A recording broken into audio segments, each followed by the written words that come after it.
और स्नेहलता जी के एक सुंदर रचना सुनी छी। झमकी झमकी झूले पलना हे सखी सिया के सजन माँ। झमकी झमकी झूले पलना हे सखी सिया के सजन माँ। झमकी झमकी झूले पलना हे सखी सिया के सजन माँ।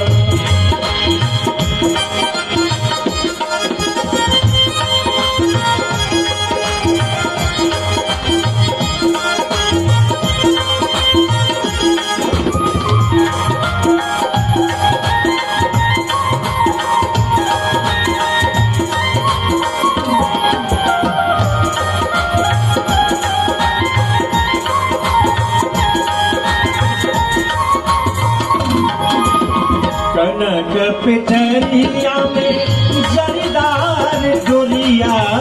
कनक पिठरिया में जरीदार डोरिया। घेरी घेरी आवे सखी काली रे बदरिया। घेरी घेरी आवे सखी काली रे बदरिया। झूलत झूलत आनंद मगन हे सखी सिया के सजन झूलत आनंद मगन हे सखी सिया के सजन।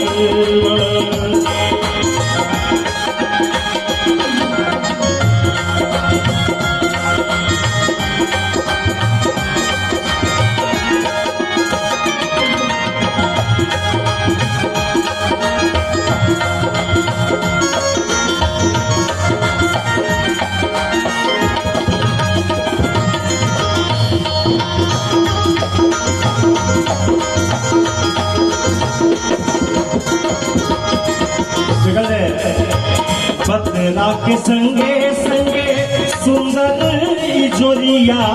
बदला के संगे संगे सुंदर जोरिया। देखी देखी सखी सब आनंद विभोरिया। देखी देखी सखी सब आनंद विभोरिया।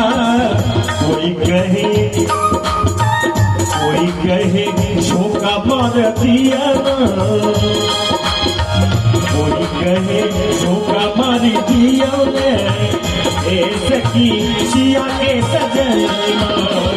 झमकी झमकी झूले पलना हे सखी सिया के सजन।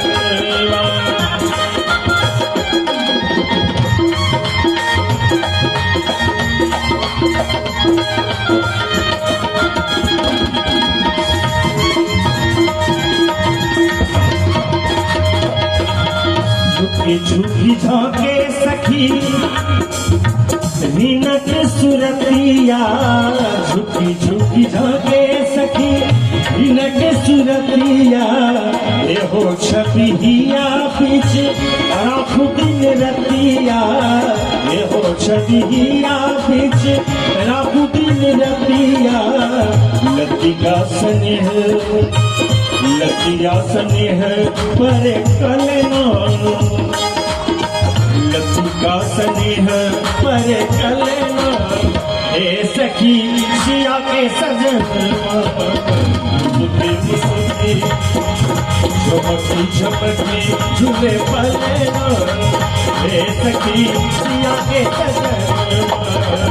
झमकी झमकी झूले पलना हे सखी सिया के सजन। झमकी झमकी झूले पलना हे सखी सिया के सजन।